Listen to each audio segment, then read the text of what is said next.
دعائے زہرا کی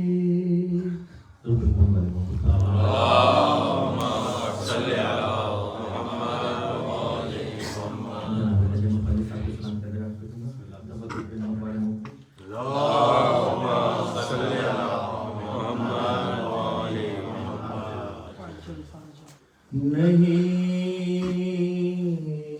یہ شان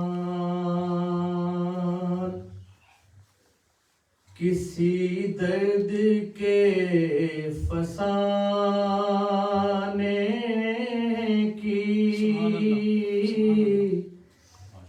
نہیں یہ شان کسی درد کے غم حسین میں قدرت ہے دل بنانے کی نہیں یہ شان کسی درد کے فسانے کی اور بجز حسین ضرورت کسے ہوئی محسوس بجز حسین ضرورت کسے ہوئی محسوس شعور جذبہ انسانیت جگا کیا کہنا واہ واہ سبحان اللہ سبحان اللہ واہ واہ شعور جذبہ انسانیت جگانے کی نہیں یہ شان حسین فکر شہادت میں خود ہی تھے ورنہ حسین فکر شہادت میں خود ہی تھے ورنہ کسے مجال تھی تیغ ستم اٹھانے کی نہیں سلامت رہیے خوب پڑھنے شان اور ہوئی کسی کو نہ ہمت سوائے اصغر کے ہوئی کسی کو نہ ہمت سوائے اصغر کے گلے پہ تیرے ستم کھا کے مسکرانے کی کیا کہنے واہ سبحان اللہ بے شک سبحان اللہ اور سر حسین نے تبلیغ کی ہے نیزے سے سر حسین نے تبلیغ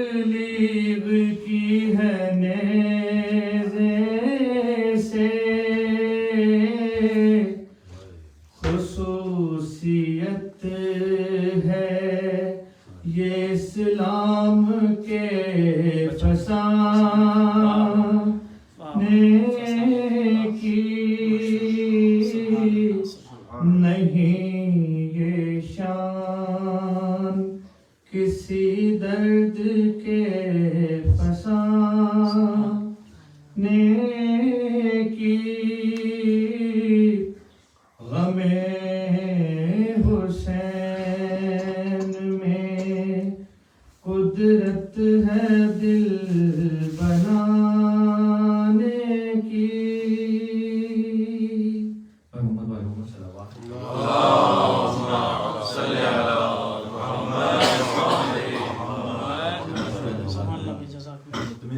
اسلام کے لیے جناب حسین پیر صاحب سے مل کے صلوات پڑھ دیں. اللہم صلی علی محمد بارے دیگر صلوات. صلی علی محمد وعلی محمد عجل فرج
دن ڈھل گیا تو شام میں غریباں کے ساتھ ہی بیٹی علی کی حضرت سبحان اللہ سبحان اللہ. کیا کہنا, ماشاءاللہ ماشاءاللہ. درد و علم کا مرکز سبحان اللہ.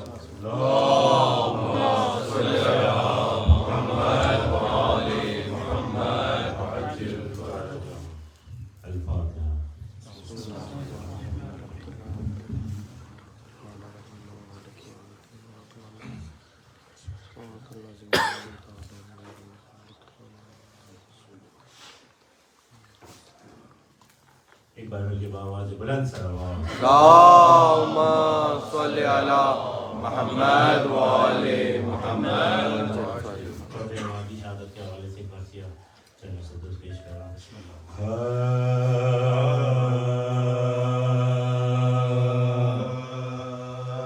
پڑا ہے غش میں حسین غریب کا جانی, پڑا ہے غش میں حسین غریب کا جانی, منا رہے ہیں خوشی ظلم و جور کے بانی, دم نماز جو چونکا یہ ہے درِ ثانی,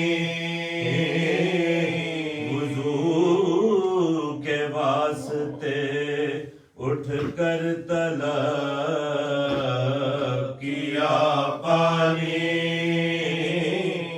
جو پانی آیا تو منہ آنسوؤں سے دھونے لگے، پھر نگاہوں میں بابا کی پیاس رونے لگے، پھر نگاہوں میں بابا کی پیاس رونے لگے، تڑپ کے دل نے کہا ہائے سید خوشخو، یہی تو ہے نا ملا 3 دن جو بہر وضو، اسی کی چاہ میں کوثر کو چل بسے مہرو، اسی کی واسطے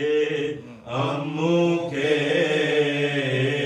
کٹ گئے بازو، یہی تو وہ ہے جو بے شیر نے نہ پایا تھا، کسی کو مانگ کے گردن پہ تیر کھایا تھا، کسی کو مانگ کے گردن پہ تیر کھایا تھا، ہوئی تمام جو آخر نماز جان رسول، دعا و حمد کے لب چومتا تھا حسن قبول، دیا جو شکر کے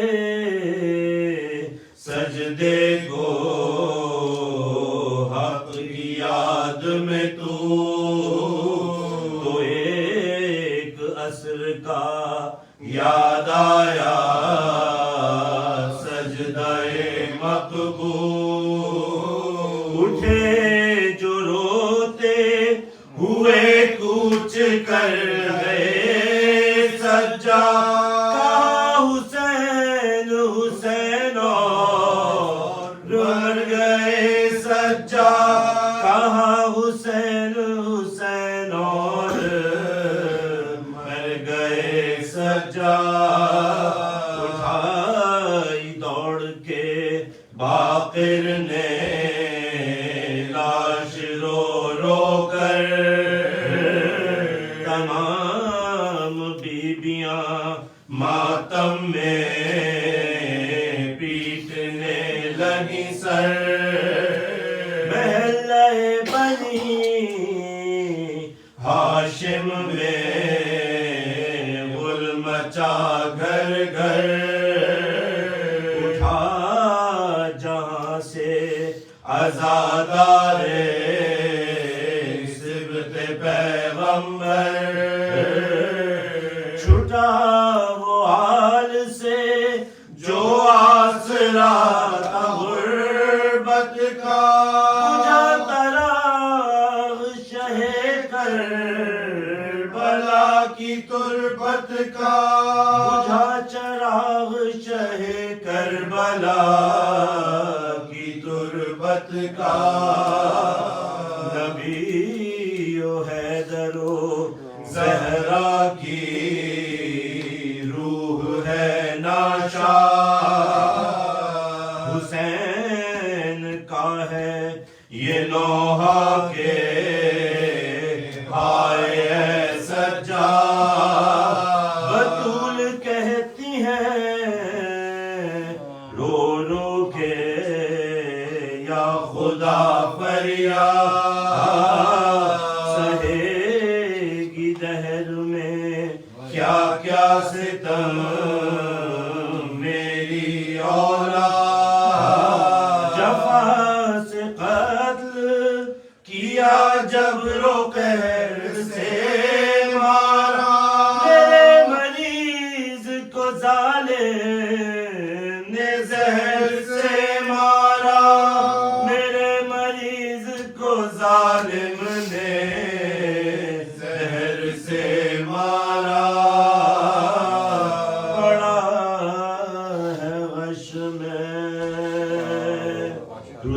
وآل محمد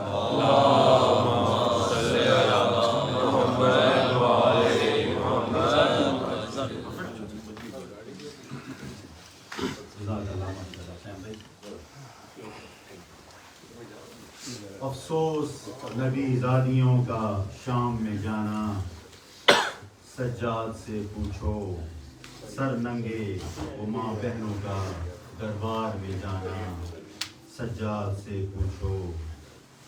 چھپتی تھی نبی زادی کے پیچھے کس شرم و حیا سے، اور شمر کا ان بیویوں کے نام بتانا، سجاد سے پوچھو۔ بارگاہ امامت میں خواجہ کلام پیش کرنے کے لیے مستمع سے جناب سید خان صاحب سے صلوات اور محمد والے محمد اللہم صلی علی محمد وعلی محمد، بارہ دیگر صلوات۔ اللہم صلی علی محمد وعلی محمد۔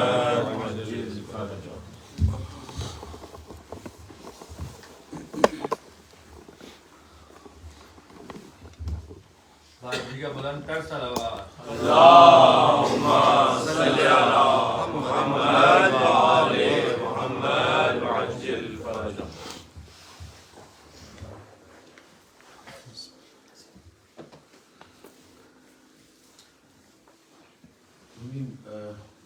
آگے بھی آ سکتے ہیں، آگے تشریف لائیے۔ اللہم صلی علی محمد وعلی محمد وعجل فرجہ۔ کیونکہ یہ دن، یہ ایام جو ہیں وہ ہمارا سجاد کی شہادت سے مشہور ہے، اور آپ نے اس سلسلے میں بھی نصیحت سنا تو اور امام سجاد کا ایک حوالہ جو ہے وہ آنسو بھی ہے۔ امام سجاد کا یہ حوالہ ہے، تو آج سے کوئی 4-5 سال پہلے ایک مرثیہ میں نے کہا تھا، اس کا عنوان تھا آنسو۔ اس میں سے میں 5-6 بند میں پیش کر رہا ہوں، لیکن یہ بالکل آپ فکر نہ کریں، میں 9-10 منٹ سے زیادہ نہیں دوں گا۔ ایک صلوات پڑھ لیجیے۔ اللہم صلی علی محمد وعلی محمد وعجل فرجہ۔ ملازم فرمائیے۔ آنسو نظر میں برف، صفت میں شرر مزاج۔ آنسو نظر میں برف، صفت میں شرر مزاج، آنسو خاموش چشم کا بے باک احتجاج۔ سبحان اللہ، آنسو سبحان اللہ، خاموش چشم میں بے باک احتجاج، سبحان اللہ، آنسو بشر کی تیغ، شرافت کے سر کا تاج۔ آنسو بشر کی تیغ، شرافت کے سر کا تاج، آنسو فضائے شور میں خاموشیوں کا راج۔ کیا کہنا، کیا کہنا۔ آنسو فضائے شور میں خاموشیوں کا راج، نرم و لطیف زمزمہ خانی نہیں ہے یہ، نرم و لطیف زمزمہ خانی نہیں ہے یہ، شعلہ اگلتی آگ ہے پانی نہیں ہے۔ کیا کہنا، واہ واہ واہ واہ واہ واہ واہ واہ واہ واہ واہ واہ واہ۔ پانی نہیں ہے یہ، آنسو میں جل ملاتی ہے تہذیب زندگی، آنسو میں جل ملاتی ہے تہذیب زندگی، آنسو کے آئینے میں ہے ترتیب زندگی، آنسو میں ذوق فگن ہے اسالیب زندگی، آنسو میں ذوق فگن ہے اسالیب زندگی، آنسو نے دی ہے نفس کو ترغیب زندگی، آنسو نے دی ہے نفس کو ترغیب زندگی، پھٹ جائے دل لہو کا سمندر ابل پڑے، پھٹ جائے دل لہو کا سمندر ابل پڑے، آنسو نہ ہو تو منہ سے کلیجہ نکل پڑے۔ کیا کہنا، واہ واہ واہ واہ واہ واہ واہ واہ واہ واہ۔ آنسو نہ ہو تو منہ سے کلیجہ نکل پڑے، کیا کہنا، ہر اشک میں مگر نہیں حاصل جگر کو چین، ہر اشک میں مگر نہیں حاصل جگر کو چین، سب کو کہاں نصیب کہ ہو جائے نور عین، سب کو کہاں نصیب کہ ہو جائے نور عین، جو اشک غم بنے چمن آرائے مشرقین، جو اشک غم بنے چمن آرائے مشرقین، وہ صرف اور صرف ہے اشک غم حسین، کیا کہنا، واہ واہ واہ واہ واہ، صرف اور صرف ہے اشک غم حسین۔ یہ خضر کی نظر کا غم التفات ہے، یہ خضر کی نظر کا غم التفات ہے، اشک غم حسین ہی آب حیات ہے، غم حسین ہی آب حیات ہے۔ سبحان اللہ۔ اشکوں کا مول جوش تولا سے پوچھئے، کیا اشکوں کہنا، کا مول جوش تولا سے پوچھئے، ان کا عروج عرش معلا سے پوچھئے، ان کا عروج عرش معلا سے پوچھئے، قطروں کا کیا مقام ہے دریا سے پوچھئے، کیا کہنا، کیا کہنا، قطروں کا کیا مقام ہے دریا سے پوچھئے، آنسو کی قدر فاطمہ زہرا سے پوچھئے، آنسو کی قدر فاطمہ زہرا سے پوچھئے، کیا کہنا، زہرا ہی ہے جو درد کی دنیا کشید لے، زہرا ہی ہے جو درد کی دنیا کشید لے، فردوس دے کے چھوٹا سا آنسو خرید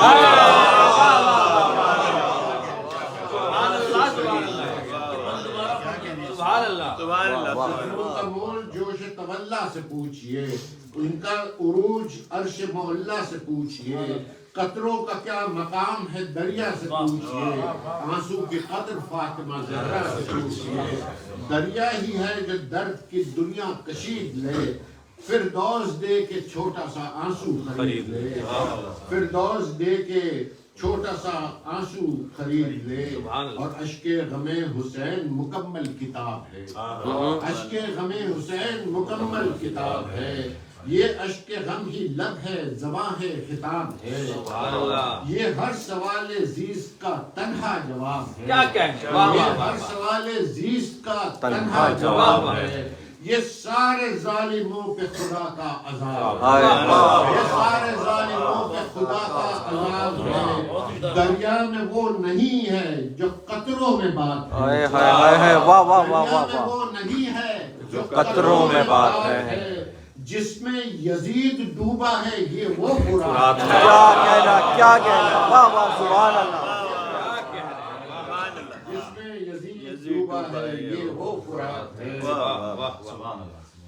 اب یہ میرے نوجوان دوستوں کے لیے کچھ پیغام ہے، عطا عطا، کوئی تعلق نہیں ہے لیکن نوجوان دوستوں سے، جس میں یزید ڈوبا ہے یہ وہ فرات ہے، اے ناشناس آج کے فتنوں سے ہوشیار، آہا آہا، اے ناشناس آج کے فتنوں سے ہوشیار، مت بھول تو ہے پیاس شہیدوں کا سوگوار، کیا کہنا، کیا کہنا، مت بھول تو ہے پیاس شہیدوں کا سوگوار، دولت ہے تیرے پاس فقط چشم اشک بار، دولت ہے تیرے پاس فقط چشم اشک بار، اور یہ بھی چھین لینے کو دنیا ہے بے قرار، اور یہ بھی چھین لینے کو دنیا ہے بے قرار، دیکھ اشک غم کی آخری دولت نہ چھین لے، دیکھ اشک غم کی آخری دولت نہ چھین لے، یہ لوگ فاطمہ کی امانت نہ چھین لے، یہ لوگ فاطمہ کی امانت نہ چھین لے،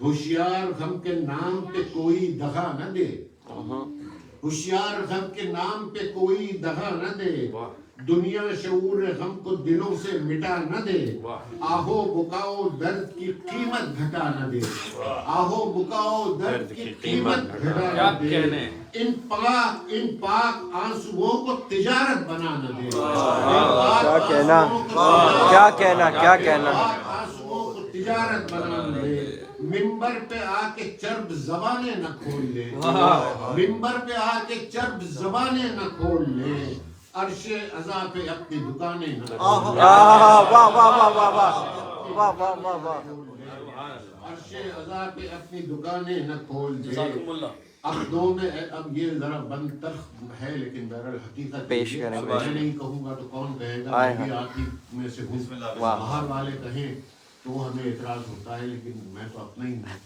کیسے یہ بتاؤ بتاؤ. ایک سب بات پڑے گی. اللہم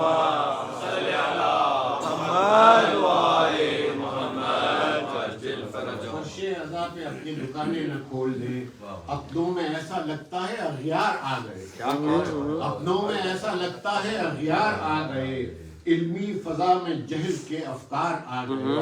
علمی فضا میں جہل کے افکار آ گئے. ممبر پہ کس قماش کے فنکار آ گئے. ممبر پہ کس قماش کے فنکار آ گئے. فنکار کیا ہے، اب تو اداکار آ گئے. اداکار آ گئے. اداکار آ گئے. اداکار. مظلومیت کے غم کو ترانہ بنا دیا. مظلومیت کے غم کو ترانہ بنا دیا. کیا کہنا. تحریک کربلا کو فسانہ. کیا کہنا. واہ واہ واہ واہ واہ واہ واہ. سبحان اللہ. اپنوں میں ایسا لگتا ہے اغیار آ گئے. علمی فضا میں جہل کے افکار آ گئے. ممبر پہ کس قماش کے فنکار آ گئے. فنکار کیا ہے، اب تو اداکار آ گئے. مظلومیت کے غم کو ترانہ بنا دیا. تحریک کربلا کو فسانہ. مصدق صاحب کی صحت و سلامتی کے لیے باز بلند نعرہ صلوات. اللہم صلی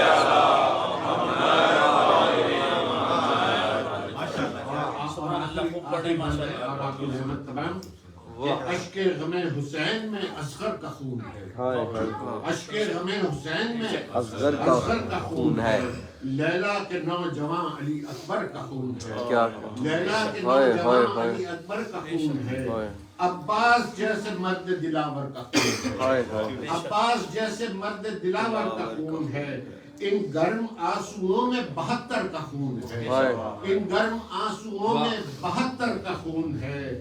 مضبوط شے کو ناقص و خستہ بنا دیا. خستہ سمجھ لیا. مضبوط شے کو ناقص و خستہ سمجھ لیا. ہم نے غم حسین کو سستا سمجھا. ہم نے غم حسین کو سستا سمجھا.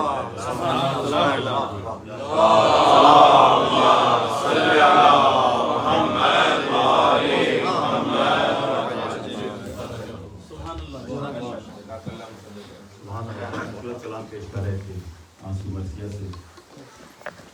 نشا کے ساتھ میں جناب ڈاکٹر حیدر صاحب کو کہ سلام و منقبت و حمد و نعت ہوتی ہے.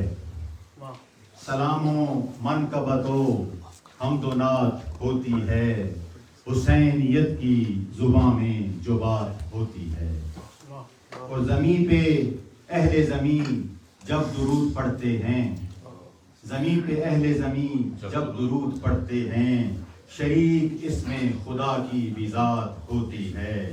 سلام کہتے رہو، حمد و نعت پڑھتے رہو، کہ سامعین میں کل کائنات ہوتی ہے.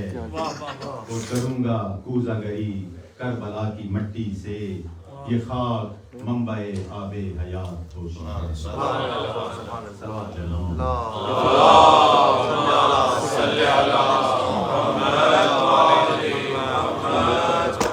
نعرہ تکبیر، نعرہ رسالت، نعرہ حیدری، بات بر محمد و آل محمد.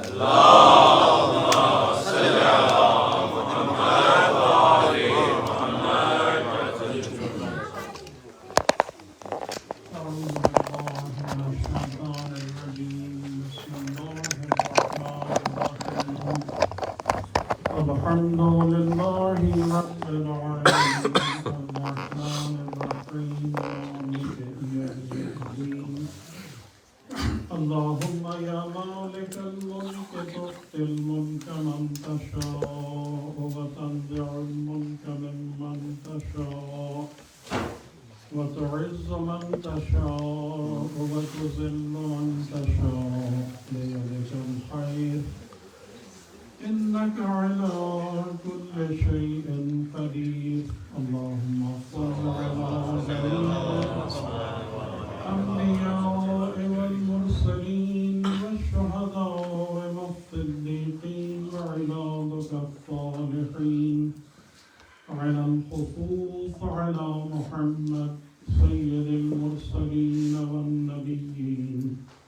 وعلى آله الأطيبين الأطهرين إنما يريد الله ليذهب عنكم الرجس أهل البيت ويطهركم تطهيرا.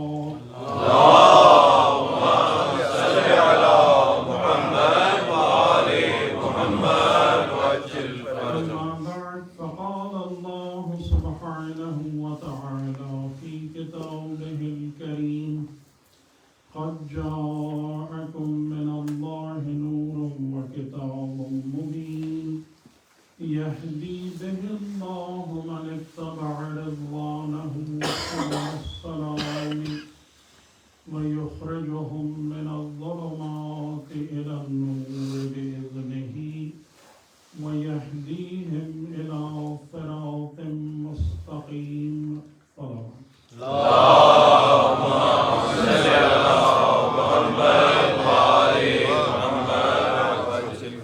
بفضل تعالی اور انشاءاللہ آپ حضرات کی دعاؤں کے ساتھ اور سائے میں اور امام زمان علیہ السلام کی تعریف اور حمایت کے ساتھ انشاءاللہ جس موضوع پر گفتگو کرنے کی نیت ہے ایک ساعت کے دوران وہ موضوع ہدایت کا موضوع ہے.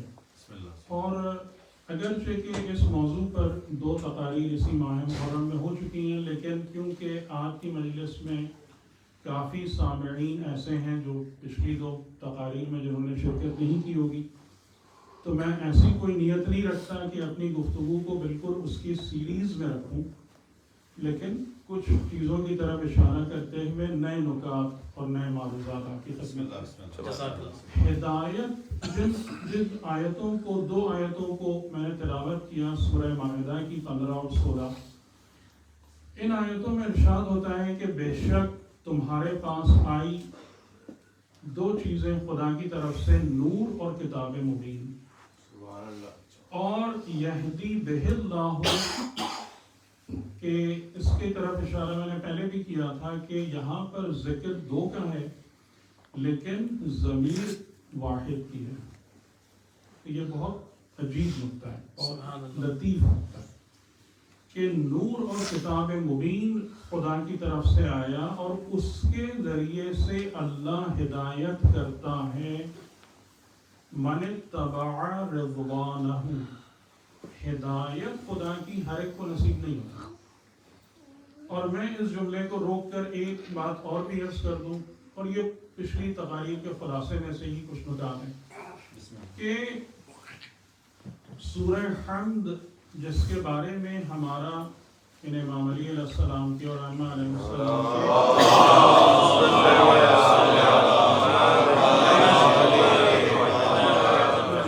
کی روح سے یہ ایک نقطۂ معرفت ہمارے سامنے ہے کہ سورہ حمد قرآن کریم کا خلاصہ ہے، اور اس سورہ حمد میں اگر وہ قرآن کا خلاصہ ہے تو لازماً اس میں خدا کی بارگاہ میں دعا بھی موجود ہونا چاہیے، کیونکہ دعا زندگی کا لازمی جزو ہے. لیکن پوری سورہ حمد میں صرف ایک ورڈ ہے جو دعا ہے. پوری سورہ حمد صرف ایک لفظ ہے جو دعا ہے، اور وہ لفظ کیا ہے؟ اہدنا. یعنی اس کا معنی یہ ہوا کہ قرآن کریم میں جتنی بھی دعائیں ہیں ان سب کا نچوڑ صرف ایک لفظ ہے، اہدنا.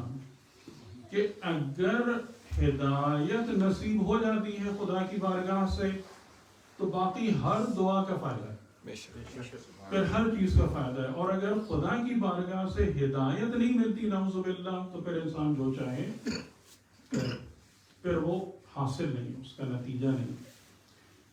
تو جب ہدایت خدا کی طرف سے ہے تو اس کے بارے میں پروردگار کیا فرما رہا ہے؟ یہدی بہ اللہ. وسیلہ کون ہے؟ نور اور کتاب مبین. اس کے ذریعے سے خدا ہدایت کرتا ہے. کس کی ہدایت کرتا ہے؟ من اتبع رضوانہ، جو رضوان الہی کی اتباع کرے اس کی ہدایت ہوتی ہے خدا کی طرف سے. جو رضوان الہی، بہرحال یہ بہت بہت بڑا موضوع ہے کہ رضوان الہی خود کسے کہتے ہیں، لیکن آسان الفاظ میں اگر آپ سمجھنا چاہیں کہ رضوان الہی کا مطلب یہ کہ جن امور سے اللہ راضی ہے آپ بھی اس سے راضی رہیں، اور جن کاموں میں یا جن اعمال اور افعال اور کردار اور سوچ اور فکر اور نظریات سے خدا ناراض ہے آپ ان سب کو اپنی زندگی سے باہر نکالیں۔ من اتبع رضوانہ کا یہ آسان اور سادہ مطلب ہے، بغیر کسی عرفانی ڈیپتھ میں گئے گا۔ ہدایت اس کی ہوتی ہے۔ اس عنوان سے اس ذیل میں ہم نے کئی نکات پیش کیے تھے، ظاہر ہے کہ میں اس کو نہیں دوہرا بھی نہیں سکتا، لیکن جو اصل بات تھی کہ جہاں پر ہم پچھلی دفعہ رکے تھے وہ یہ کہ ہمارے سامنے جو مہم ترین سوال سامنے آتا ہے وہ یہ ہے کہ وہ کون سی صفت ہمارے اندر ہونا لازمی اور ضروری ہے کہ جس کی بنا پر خدا ہمیں اس قابل سمجھے گا کہ ہمیں ہدایت دے۔ جیسے میں نے کہا کہ خدا کی ہدایت ہر ایک کو نہیں ملتی، اور اس بارے میں کوئی شک نہیں ہے، یہ آبزرویشن آف ڈیلی لائف ہے کہ ہر انسان خدا کی ہدایت سے بہرہ مند نہیں ہوتا، اس سے مستفید نہیں ہو رہا۔ تو اس صفت کے بارے میں ہم نے کہا تھا کہ وہ صفت ہے صداقت، سچائی، ٹروتھفلنس۔ اگر ہمارے اندر صداقت اور سچائی کا جوہر موجود نہیں ہوگا تو خدا اور خدا کا نظام ہمیں ہدایت کے لائق نہیں سمجھے۔ اور اس کی میں نے کچھ مثالیں بھی دی تھیں جو تلخ ہیں، اور جیسے ابھی آپ نے شاعری میں بھی سنا کہ یعنی کہ جب بات آتی ہے اور سچائی پر آتی ہے تو پھر ظاہر ہے کہ ایسی امور بھی ہمارے سامنے آتے ہیں کہ جو ہم پسند نہیں کرتے لیکن وہ سچ ہوتے ہیں۔ تو بہرحال یعنی کہ کچھ باتیں بھی کی تھیں، ابھی بھی جیسے آپ نے سنا کہ یعنی کئی باتیں، فار ایگزامپل کہ ہم اگر ایون ذکر امام حسین علیہ السلام کے بھی حوالے سے بات کرتے ہیں تو ہم اس کا حساب نہیں رکھتے کہ جتنا کچھ ہم بیان کر رہے ہیں یا سن رہے ہیں اس میں سچ کتنا ہے، اس کا حساب ہم نہیں رکھتے۔ ہمیں کوئی بھی انسان قرآن کے حوالے سے کچھ بتا رہا ہوتا ہے، معصوم کے حوالے سے کوئی ہمیں چیز بیان کر رہا ہوتا ہے تو ہم آگے بڑھ کر اس سے یہ سوال نہیں کرتے کہ میں آپ کی بات پر کس قدر یقین کروں گی، کتنی سچی ہے، کہ مجھ سے نہیں پوچھیں گے آپ، مجھے پتا ہے مجھ سے نہیں پوچھیں گے آپ، جبکہ میری خواہش ہے کہ سوال کریں۔ سبحان اللہ۔ کہ آپ جو بات کر رہے ہیں اس میں سرٹینٹی اور پرفیکٹنس کا عنصر کتنا ہے؟ یا آپ آئیں اور خالی مطلب کوئی کہانی سنا کے چلے گئے، بس بات ختم ہو گئی، ہم جو بات ہو گئے۔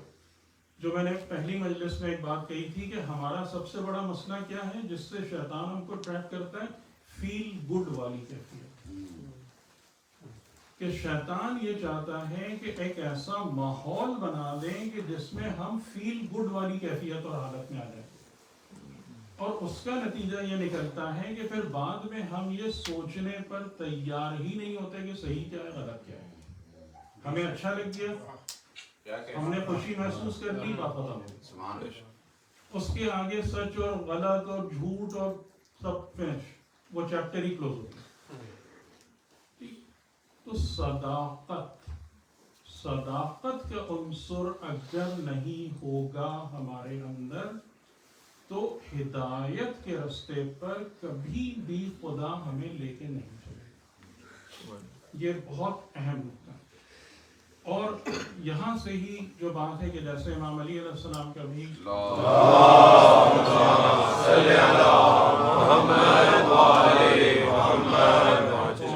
انسان کی معرفت جتنی بڑھتی جاتی ہے اس کی پہلی علامت کیا ہوتی ہے؟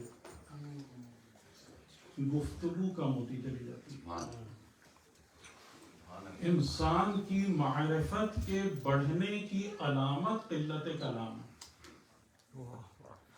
کیونکہ جو انسان حق کی معرفت رکھتا ہے، حق کو جانتا ہے اور حق کو پہچانتا ہے، وہ اپنے کلام کا حساب رکھتا ہے.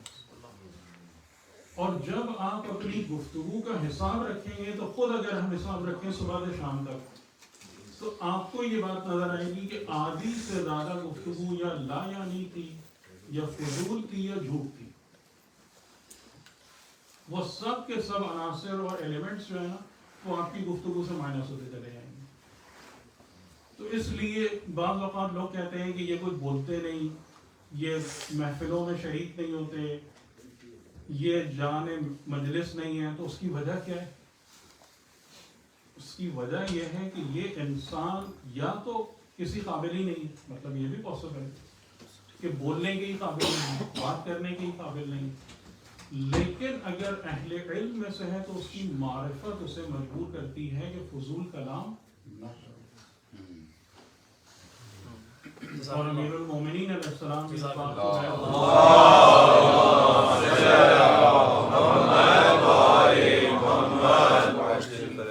کثرت کلام بالعموم کثرت گناہ لے کر آتی ہے. کہ اگر انسان اس نیت سے کلام نہ کرے کہ یا دوسرے سے سیکھے اور ہدایت حاصل کرے یا کسی دوسرے کی ہدایت کا وسیلہ اور ذریعہ بنے، یہ بنیادی موارد ہیں، بنیادی مقامات ہیں کلام کے. اگر یہ نہ ہو تو پھر باقی گفتگو کیا آپ کو سمجھ سکتے ہیں، یا لایانی مذاق ہے یا اس طرح کی چیزیں. تو صداقت، اس بات کو بہت اہمیت کے ساتھ یاد رکھنا ہے کہ صداقت کا جو عنصر ہے یہ ہدایت کو پانے کے لیے لازمی ہے. اور صداقت ایک جوہر ہے، ایک ایسنس ہے، کوالٹی ہے جو انسان کے نفس میں پائی جاتی ہے. صداقت کا مطلب یہ نہیں ہے کہ میں سچ بولتا ہوں، اس کو صداقت نہیں کہتے. صداقت کا مطلب یہ ہے کہ انسان کے اندر وہ کوالٹی ہو کہ سچ کو ہی قبول کرے اور سچ ہی اس سے باہر آئے. اس کوالٹی کا نام ہے صداقت، جو ہدایت کے لیے لازمی ریکوائرمنٹ ہے. اور ایک جملہ میں پچھلی دفعہ ہم نے عرض کیا تھا کہ ایک عالم، ایک بزرگ عارف کی زبان سے، کہ جب ان سے ایک نوجوان نے نصیحت کا سوال کیا تھا تو انہوں نے کہا کہ اگر خیمہ حسین میں ہو تو صادق رہو، سچے رہو. اگر خیمہ عمر ابن سعد میں ہو تو صادق رہو. کیا مطلب ہوا اس بات کا؟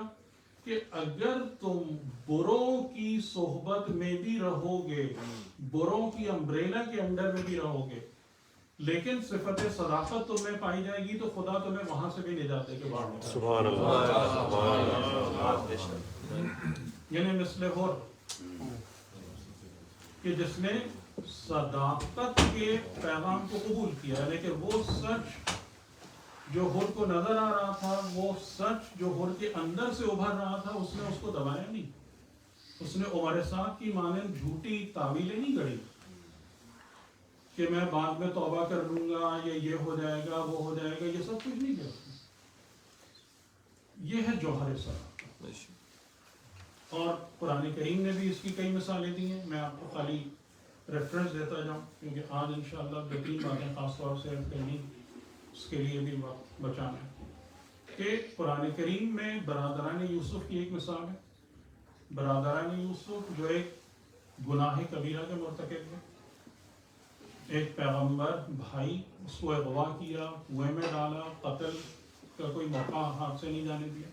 لیکن آپ دیکھیں آخر میں نجات یافتہ ہوئے یا نہیں؟ آخر میں برادران یوسف کا انجام خیر ہے یا نہیں ہے؟ وہاں پر آپ کو ایک خاص بات نظر آتی ہے کہ over a period of time خدا ان کو جس رستے سے لے کر چلا ہے کہ ان کے پاس شروع میں غرور تھا، نحن عصبۃ، ہم ایک بہت پاورفل گروپ ہے اور اس وجہ سے ساری امپورٹنس ہم کو ملنا چاہیے، یوسف کو کیوں مل رہی ہے؟ نحن عصبۃ. رفتہ رفتہ ایسے حالات پیدا ہوتے گئے خدا کی جانب سے کہ وہ غرور ٹوٹتا گیا. لیکن ان حضرات کا کریڈٹ کیا تھا کہ انہوں نے اسے قبول کیا. تو صداقت کے جوہر کی نفس میں ہونے کی علامت کیا ہے؟ کہ انسان اپنی غلطی کو قبول کرتا ہے. جب اپنی غلطی نظر آتی ہے، سمجھ میں آتی ہے، اس پہ ہٹ دھرمی اختیار نہیں کرتا سچا انسان. جزاکم اللہ. اور بالآخر انہوں نے حضرت یوسف علیہ السلام کے سامنے کیا بات کی کہ بے شک خدا نے آپ کو ہم پر بزرگی و برتری عطا کی. ہم شروع میں کچھ اور سوچ رہے تھے، لیکن اب ہم پر یہ بات کھل گئی کہ خدا نے آپ کو ہم پر برتری عطا کی. تو آپ دیکھ رہے ہیں کہ یہ صداقت کی صفت انسان کو جہنم سے نکال کے جنت میں لے جاتی ہے. اور اس کے برعکس یہ فرعون کو بھی خدا نے ایک دن میں تو عذاب نہیں دے دیا تھا نا. سالہ سال گزرے ہیں فرعون پر، جب اس کے سامنے بھی مختلف چیزیں آتی رہی ہیں. اس نے مانا کسی چیز کو قبول کیا کہ شروع میں اس نے بھی ایسے ہی دعویٰ کیا تھا، انا ربکم الاعلی، میں رب ہوں، میں تم سب کا پروردگار میں ہوں، تمہارے پرورش کے سارے چیزیں میرے ہاتھ میں، میرے سامنے جھکو. خدا نے اس کی بھی ناک رگڑ دی. کس طریقے سے رگڑ دی؟ وہ جو 9 عذاب آئے تھے، یعنی حضرت موسیٰ کے جو جادوگروں کے واقعے سے فرعون کو شکست ہونا شروع ہوئی. ایک کر کے ایک مرحلے پر وہ ذلیل ہوتا گیا. 9 عذاب جن کا باقاعدہ ذکر سورۃ الاعراف میں موجود ہے. اس کو اس بات کی توفیق ہوئی، اس بات کو ماننے کی کہ میں غلط تھا. آپ انجام دیں. یہ صداقت کا جو جوہر ہے، یہ انسانی کردار میں قیمتی ترین صفت ہے کہ اگر یہ کوالٹی ہوگی تو خدا انسان کو گمراہی اور ضلالت میں نہیں چھوڑے گا، ہدایت کی راہوں پر لے کر آئے گا. یہ ایک بات. اس کے بعد جب ہم آگے بڑھتے ہیں تو یعنی آج میں خاص طور سے جس بات کا ذکر کرنا چاہ رہا ہوں وہ یہ کہ ہدایت خود سورہ حمد کی آیت سے ہم کو سمجھ میں آتی ہے. اہدنا، ہم نے دعا کی اہدنا، اے خدا ہماری ہدایت کر. اس ہدایت کو خدا نے کنیکٹ کیا صراط سے. اہدنا صراط المستقیم. صراط یعنی فری وے، ہائی وے، ایسی شاہراہ جس میں کوئی موڑ نہ ہو، جو سیدھی آپ کو آپ کے منزل تک پہنچا دے. مستقیم، صراط مستقیم. تو یعنی ہدایت حقیقتاً ایک سفر کا نام ہے، کیونکہ شاہراہ سے کون سی چیز جڑی ہوئی ہے؟ سفر، سیر، حرکت. تو اس کا مطلب کیا ہوا کہ ہدایت کا مطلب یہ نہیں ہے کہ آپ کچھ باتیں کسی کو بتا دیں، کوئی معلومات کسی تک پہنچا دیں، کسی یونیورسٹی میں یا مدرسے میں داخلہ لے لیں. ہدایت اس کو نہیں کہتے. ہدایت کیسے حاصل ہوتی ہے؟ سفر طے کرنے کے بعد حاصل ہوتی ہے. اور اس سفر کے بارے میں خدا نے پہلی ٹرم استعمال کی صراط مستقیم. اور پھر اگر مجھ جیسے لوگ یہ سوال کریں کہ یہ صراط مستقیم کیا، میں کسی ہائی وے پہ جا کے کھڑا ہو جاؤں. صراط الذین انعمت علیہم. تو خدا نے پھر صراط کو ڈیفائن کیا کہ نہیں، صراط مستقیم یا اسٹریٹ ہائی وے سے میری مراد کوئی سڑک یا شاہراہ نہیں ہے، بلکہ صراط سے میری مراد وہ لوگ ہیں جو انعمت علیہم. اب ہمارے پاس اس کے بعد یہ سوال پیدا ہوتا ہے کہ انعمت علیہم کون ہیں اور ان کا ہدایت کے سفر سے تعلق کیا بنتا ہے کہ آپ ان کو بطور صراط معرف کروا رہے ہیں، پہچانوا رہے ہیں.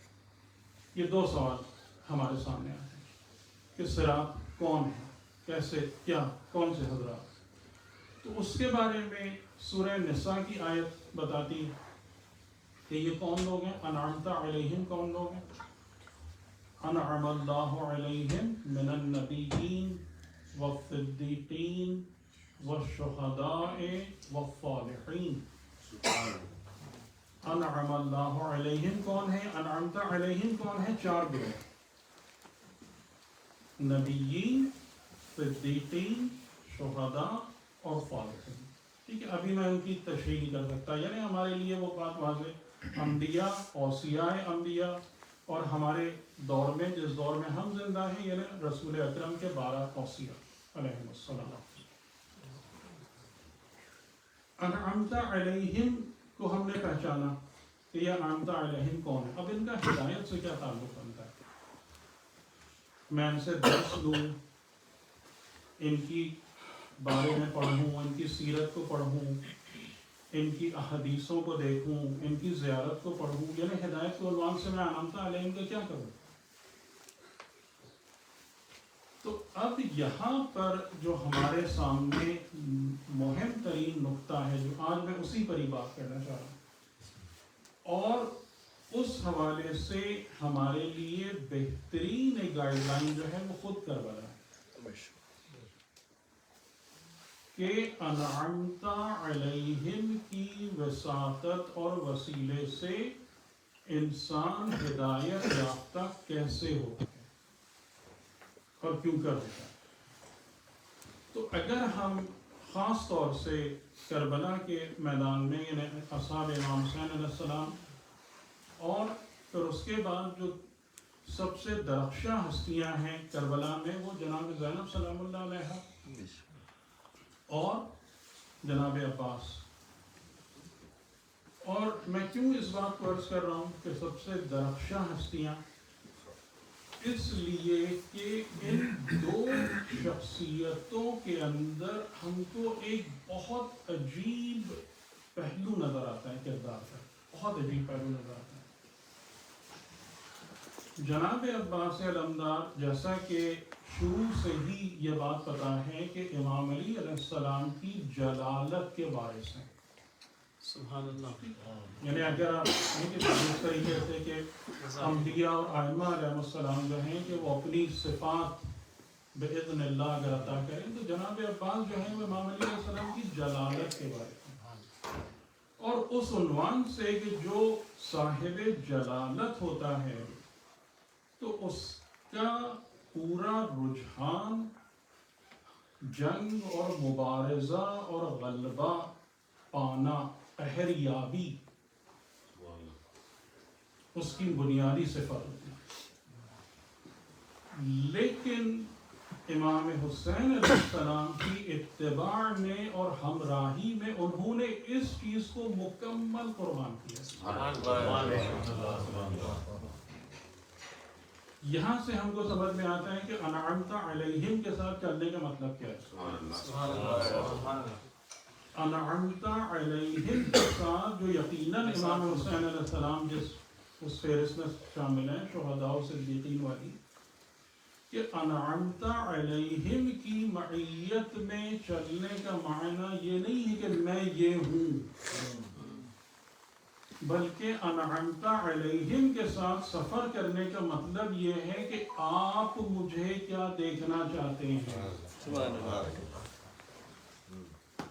آپ مجھ میں کیا صفات اور کیا کردار دیکھنا چاہتے ہیں، میں وہ بنوں. اور اسی طریقے سے جناب زینب سلام اللہ علیہ کا کردار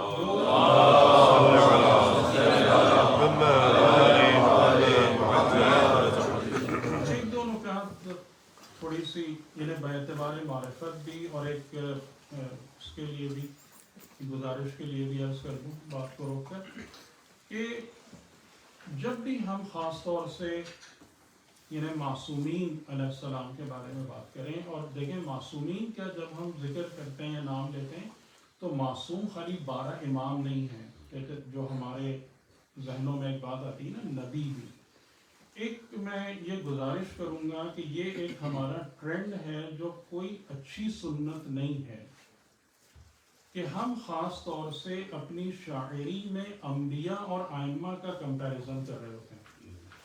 جزاک اللہ. کیا اس کے علاوہ اور کوئی رستہ نہیں ہے امام کی فضیلت ثابت کرنے کا؟ کیوں وہ ایسے جگہوں پر ہاتھ ڈالتے ہیں جہاں پہ ہاتھ جل جائے؟ بے شک. یہ ہمیں شاید اندازہ نہ ہو، لیکن آپ قرآن اٹھا کے دیکھیے کہ ان نبیوں کو قرآن نے کس عظمت کے ساتھ ذکر کیا ہوا. سرکار وہاں علم کی ضرورت نہیں ہوتی، لفاظی اچھی ہو جاتی ہے. تو ایک تو یہ میری گزارش ہے کہ یہ اس بات سے پرہیز کریں اپنی شاعری میں. کوئی فائدہ نہیں ہے، جزاک اللہ. اس کا آپ کو کوئی فائدہ نہیں ہے. 2-4 واہ شاید زیادہ ہو جائے، لیکن خدا کی بارگاہ میں جو مصیبت گلے لگے گی اس کو کون بھگتے گا؟ یہ واہ کرنے والے اس کو تھوڑی بچانے جائیں گے جب خدا کی بارگاہ میں حساب دینا پڑے گا. اور دوسری ایک بات اور جو نسبتاً گہری معرفت کی بات ہے کہ جب ہم مختلف ہستیوں کا ذکر کریں تو ایک بصیرت یہ بھی حاصل ہونا چاہیے کہ معصومین کے درمیان ایک حسب مراتب ہے. سبحان اللہ. اچھا، آج کل کی دنیا میں جو سب سے بڑی مصیبت خاص طور سے ہمارے جوانوں پر وارد ہو رہی ہے وہ یہ تہذیب اور حسب مراتب کا صفایا ہے. سبحان اللہ. جزاک اللہ. یعنی اب ہماری یہ نوجوان نسل جانتی ہی نہیں ہے کہ یہ ادب اور حسب مراتب ہوتا ہے. جزاک اللہ. جزاک کیونکہ اللہ. یہاں اس معاشرے میں آپ باپ کے نام سے پکارے ہیں، آپ استاد کو نام لے کے پکارے ہیں اور ہے ہائی کریں تو حسب مراتب کیا ہے؟ تو وہ تمیز و تہذیب ہی ختم. لیکن اگر مثال کے طور پر امام حسین علیہ السلام یہ فرما رہے ہیں جب بی بی زینب سلام اللہ علیہ کا بہت گریہ تھا رخصت کے وقت، تو آپ فرما رہے ہیں کہ اے میری بہن صبر کرو کہ نانا رسول اللہ، بابا علی، مادر بزرگوار فاطمہ اور برادر بزرگوار حسن اس دنیا سے چلے گئے اور مجھے بھی جانا ہے اور وہ مجھ سے بہتر تھے. تو آپ کا کیا خیال ہے کہ امام حسین علیہ السلام یہ یوں بول رہے ہیں؟ اللہ اکبر. محمد والے محمد کیا کہنا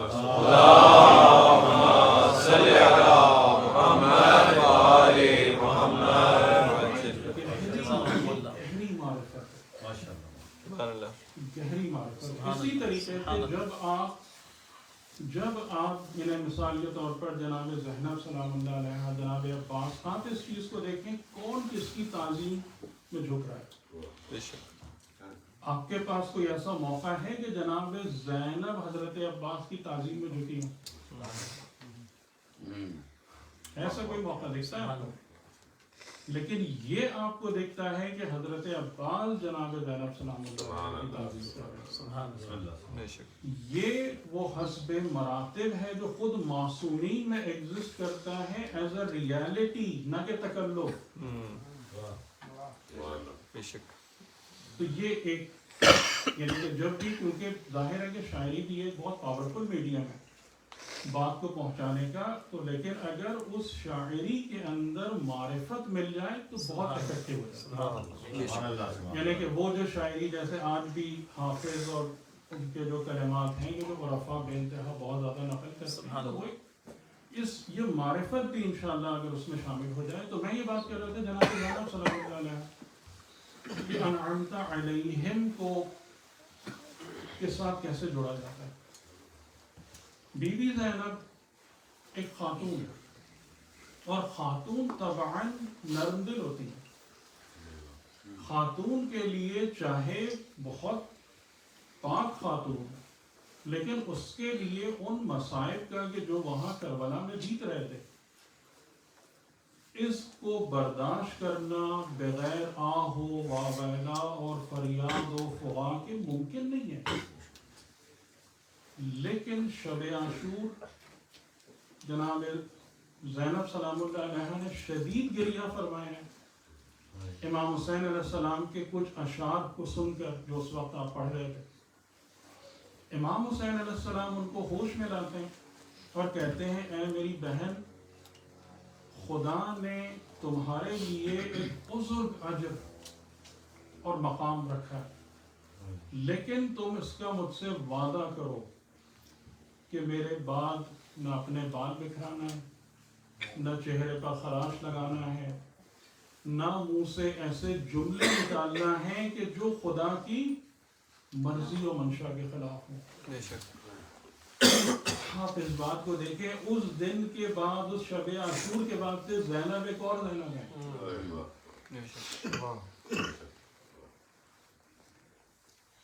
اور وہ جو عظمت و جلالت ہے وہ اس سے بھی بالاتر ہے کہ جو دیگر شہداء میں نظر آتی ہے. بے شک. یہ ہے انعمت علیہم کے ساتھ جڑنے کی حالت،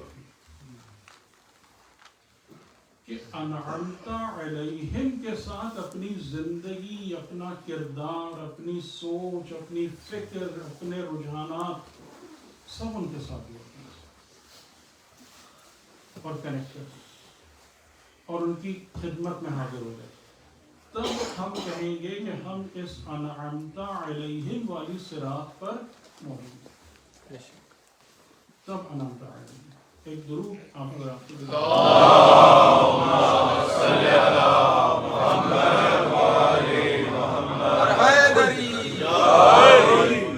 تو آج کی حد تک دو چیزیں ایسی ہیں جو میں پیش کرنا، کیونکہ جو آیت میں نے پڑھی کہ یہدی بہ اللہ، کہ خدا نور اور کتاب مبین کے ذریعے سے ہدایت کرتا ہے، اور نور کے بارے میں بعض مفسرین اس کو بھی قرآن ہی قرار دیتے ہیں اس بنا پر کہ بعد میں آنے والی ضمیر واحد ہے، تو ایک ہی چیز کی بات ہو رہی ہے کہ کبھی اس کو نور ہے، کبھی اور قرآن کو نور کہا بھی ہے. لیکن اس کا ایک دوسرا پہلو بھی ہے کہ نور اہل بیت علیہ السلام، اور یہ نور اہل بیت اور کتاب مبین یہ حقیقتاً ایک ہی ہے. ان کی دو حقیقتیں نہیں ہیں. اس وجہ سے جب خدا نور اور کتاب مبین کی بات کر رہا ہے تو ان کو ریفر کر رہا ہے واحد کے پروناؤن سے. بے شک. اور اس کی تائید کس بات سے ہوتی ہے؟ حدیث ثقلین سے تائید ہوتی ہے. بے شک. اس نظریے کی کہ کتاب اللہ و عطرتی، کہ جن کو، اور اس کی تائید کہاں سے ہوتی ہے؟ سورہ آل عمران کی اس آیت سے ہوتی ہے وَاعْتَصِمُوا بِحَبْلِ اللَّهِ جَمِيعًا. تو حبل اللہ جو ہے وہ قرآن اور اہل بیت دونوں ہیں، لیکن اس کو ایک حقیقت کے طور پر بیان کیا. سبحان اللہ. حبل اللہ. تو اب یہاں پر یعنی کہ اب دونوں چیزیں ہیں، لیکن آج میں معرفت قرآن کے حوالے سے بات نہیں کرنا چاہتا. میں چاہتا ہوں تھوڑی سی ہم معرفت امام کے بارے میں دو چار جملے آپ کی خدمت میں عرض کریں کہ یعنی جہاں سے ہم کو یہ بات سمجھ میں آئے کہ امام اور امام معصوم وہ اس کی ہستی کیا ہوتی ہے اور اس سے جڑنے کا معنی کیا چیز ہوتی ہے، یعنی اس کے عملی تقاضے کیا ہوتے ہیں. جب تقریباً 8 ذی الحجہ 60 ہجری کہ جب امام حسین علیہ السلام اپنے جو بھی آپ کے اہل و عیال تھے، اصحاب تھے، ان کے ساتھ مکے میں موجود تھے، اور مکے میں جب طواف ہونا شروع ہوا تو اس وقت یہ بات محسوس کی گئی کہ طواف کرنے والوں کے لباس میں کچھ جھنجھن کی آواز آ رہی ہے، یعنی کچھ ایسی آوازیں ہیں کہ جس سے یہ پتہ چل رہا ہے کہ یہ طواف کرنے والے خالی نہیں ہیں، بلکہ انہوں نے اپنے اندر، اپنے لباس کے اندر کچھ چھپایا ہوا ہے، خنجر ہے، تلوار ہے، ایسی کچھ چیزیں. تو اس دوران میں یہ 7 ذی الحجہ یا 8 ذی الحجہ کہ جناب عباس ابن امیر المومنین علیہ السلام آپ کو ایک جلال والی حالت اور کیفیت آئی ہوتی ہے، اور آپ نے ایک بلند مقام پر جا کر اور لوگوں کو اپنی طرف متوجہ اور مخاطب کر کے ایک چھوٹا سا خطبہ دیا. اور یہ یعنی ظاہر ہے کہ میں چیزیں پوری کوشش کرتا ہوں کہ کوئی بھی چیز کمزور نہ پڑھوں، تو میں نے ایک اچھے اور معتمد عالم سے اس کو سنا ہے اور کچھ کتابوں میں بھی دیکھا ہے، تو میں آپ کو سنا رہا ہوں. اس کے جملے یہ ہیں کہ اے لوگوں، الحمدللہ الذی شرف حاذا بقدوم ابی ہے. حاذا یعنی جس خدا کی حمد ہے جس نے اس کعبے کو، ابی ہے یعنی امام حسین علیہ السلام، ان کے والد کے قدموں کے ذریعے سے شرف بخشا ہے. سبحان اللہ. ان سے پہلے یا اس حسین ابن علی کے مکے میں آنے سے پہلے، کعبے میں آنے سے پہلے جزاک اللہ. یہ بیت تھا، ان کی وجہ سے یہ قبلہ ہے، ان کی وجہ سے یہ قبلہ. سبحان اللہ.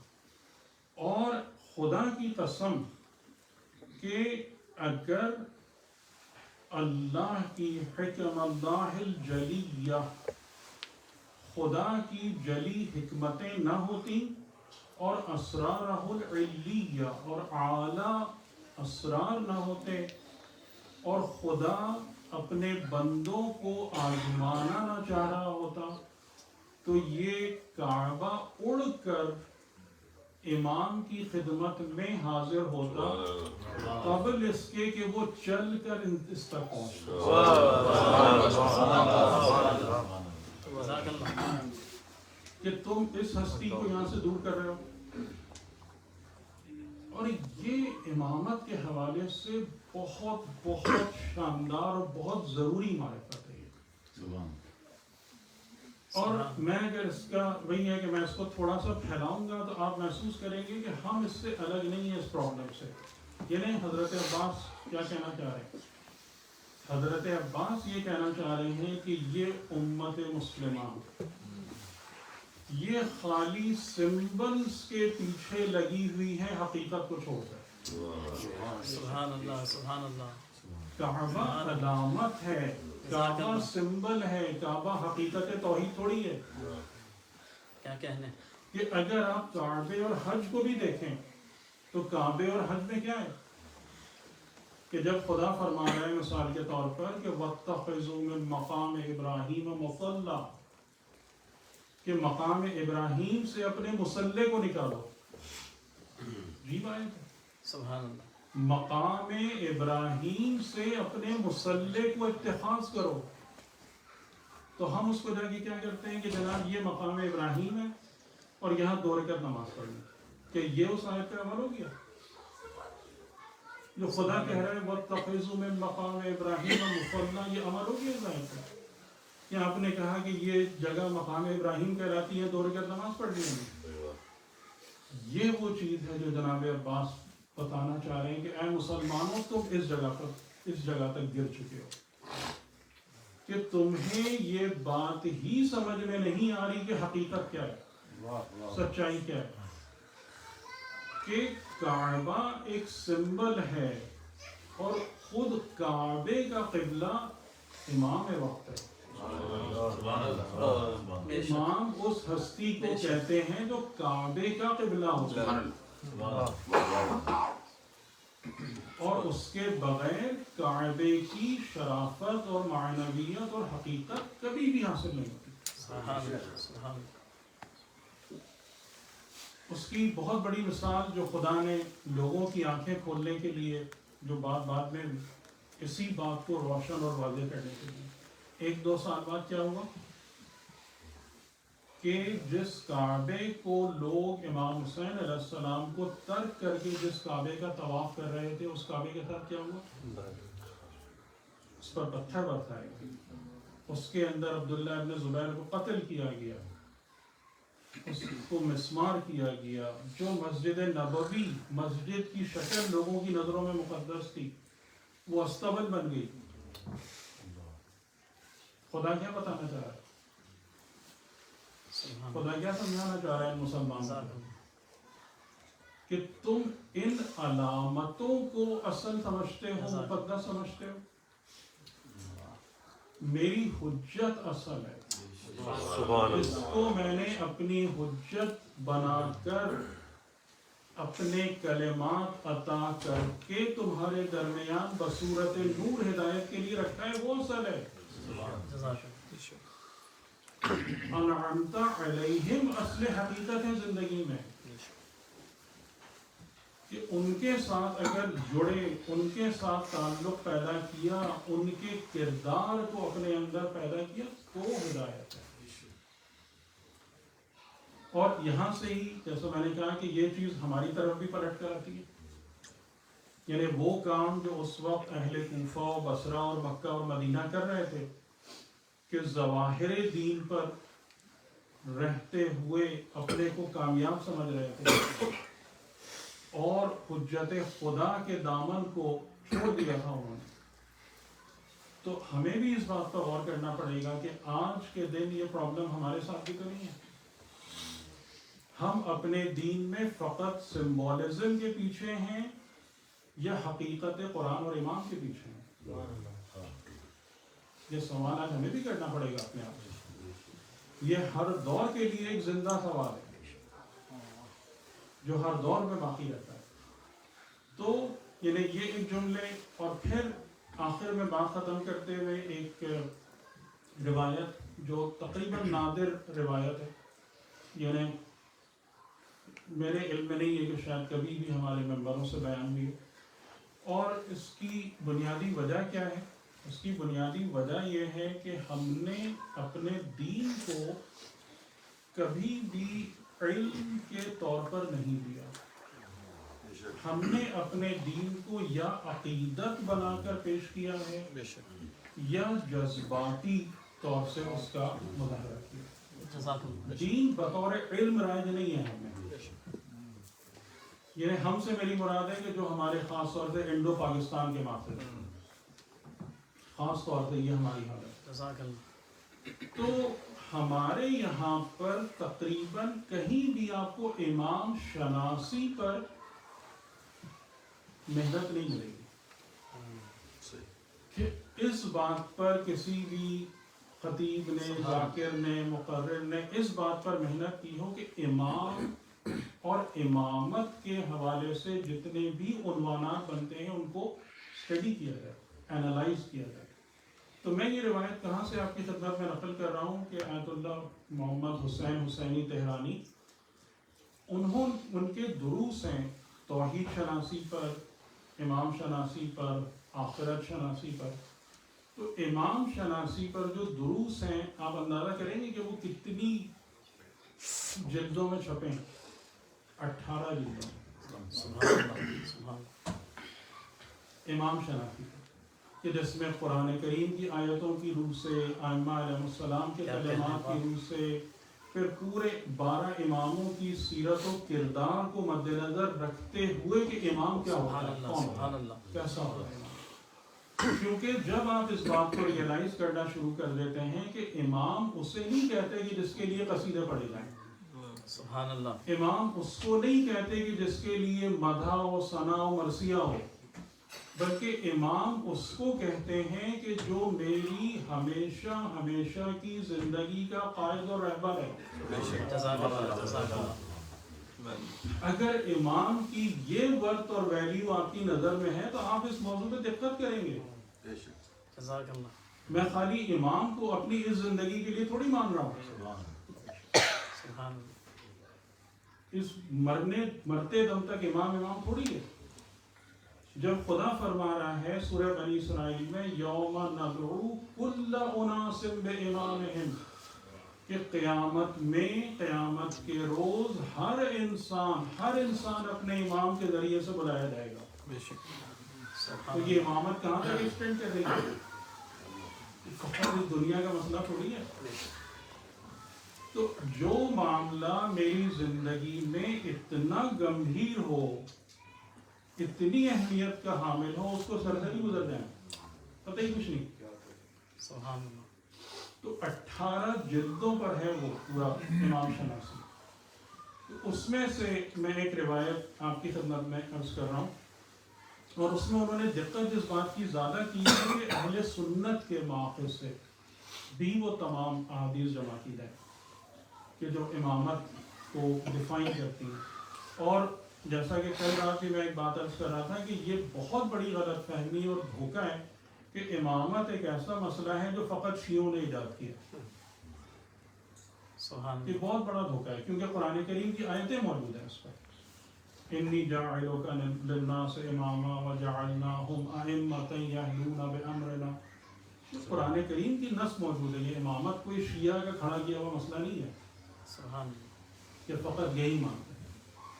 تو انہوں نے وہ ساری روایات بھی اس میں جمع کی ہیں جو اہل سنت کے سورسز اور منابع اور مواخذ میں امامت کے حوالے سے. کہ رسول خدا فرماتے ہیں رسول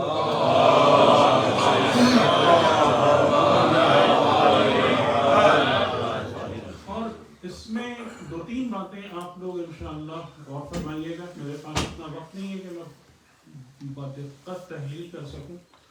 کہ ایک تو یہ کہ خدا کی نظر میں ولایت و امامت کتنا اہم ہے. یعنی ولایت و امامت حق. اور دوسری بات یہ کہ خدا امام کو خود خدا کیسے ڈیفائن کرتا ہے اور اپنے بارے میں. ٹھیک ہے, یہ 2-3 باتیں جو فرمائیے گا کہ رسول خدا یہ فرماتے ہیں ان اللہ تعالی عہد الی عہدا فی علی, کہ بے شک اللہ نے میری طرف ایک عہد بھیجا کس کے بارے میں؟ فی علی, علی کے بارے میں ایک عہد, یعنی خدا کا کووننٹ میری طرف آیا علی کے بارے میں. فَقُلْتُ يَا رَبِّ بَيِّنْهُ لِي, تو جب وہ عہد میرے پاس آیا تو میں نے اپنے رب سے سوال کیا کہ اے میرے رب اس کو میرے لیے بیان کر دیں کہ آپ یہ کون سا عہد ہے جو مجھ سے آپ لینا چاہ رہے ہیں یا کس عہد پر مجھ کو آپ باقی رکھنا چاہ رہے ہیں. فقال, خدا کی طرف سے جواب آیا اسمع اچھے طریقے سے سماعت کر لو. ان علیا رایۃ الہدی, سبحان اللہ سبحان اللہ. بے شک علی, رایت کا مطلب تو آپ سمجھتے ہیں نا کہ مرثیوں میں بھی یہ لفظ استعمال ہوتا ہے. رایت یعنی پرچم, علم. بے شک علی کس کا علم ہے؟ رایۃ الہدی. ابھی جو ہم ہدایت کی بات کر رہے ہیں کہ خدا کی نظر میں انسانیت کے لیے اہم ترین مسئلہ کیا ہے؟ ہدایت. کہ میرے بندے ہدایت یافتہ ہوں. تو جب بھی خدا نے اپنی حجتوں کو قائم کیا ہے اور رکھا ہے تو مین انٹرسٹ خدا کا کیا ہے؟ یہ ہدایت کا پرچم, ان کو پہچان, یہ ہدایت کا علم ہے. ان کی معرفت حاصل کرو, ان سے نزدیک کرو. ان علی رایۃ الہدی و امام اولیائی, اور میرے اولیاء کے امام ہیں, میرے اولیاء کے امام ہیں. وَنُورٌ مَنْ أَطَاعَنِي, اچھی جملہ ہے, جو میری اطاعت کرے اس کا نور علی ہے. اچھا, اب یہاں پر میں گفتگو کو روک کر ایک سوال کروں کہ کیا خدا بھی ہمارے طریقے سے سپرلیٹیوز اور اس قسم کی باتیں کرتا ہے؟ یعنی جیسے ہم اپنے کلمات میں زمین اور آسمان کے قلابے ملاتے ہیں, خدا بھی ایسی بات کرتا ہے؟ یا کلام خدا کا ہر حق ہے؟ تو اگر علی خدا کے اولیاء کے امام ہیں اور ہر وہ انسان جو خدا کی اطاعت کرتا ہے اس کا نور ہے, تو ہمیں وہ نور محسوس ہو رہا ہے. وہ نور کہاں پہ آئے گا آپ کے پاس؟ آپ کے اندر, آپ کے وجود میں, آپ کی بصیرتوں میں. تو یہ خدا نے کوئی کہانی تو نہیں سنائی نا کہ علی اس کا نور ہے جو میری اطاعت کرے.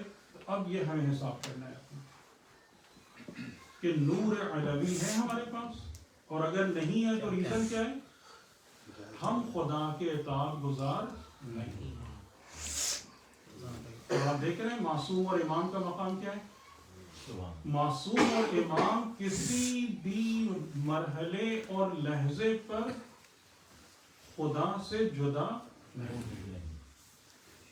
یعنی یہ پاسبل ہی نہیں ہے اس بات کا کہ آپ امام لیں اور خدا کے سائے میں نہ آئیں، یہ ممکن ہی نہیں ہے۔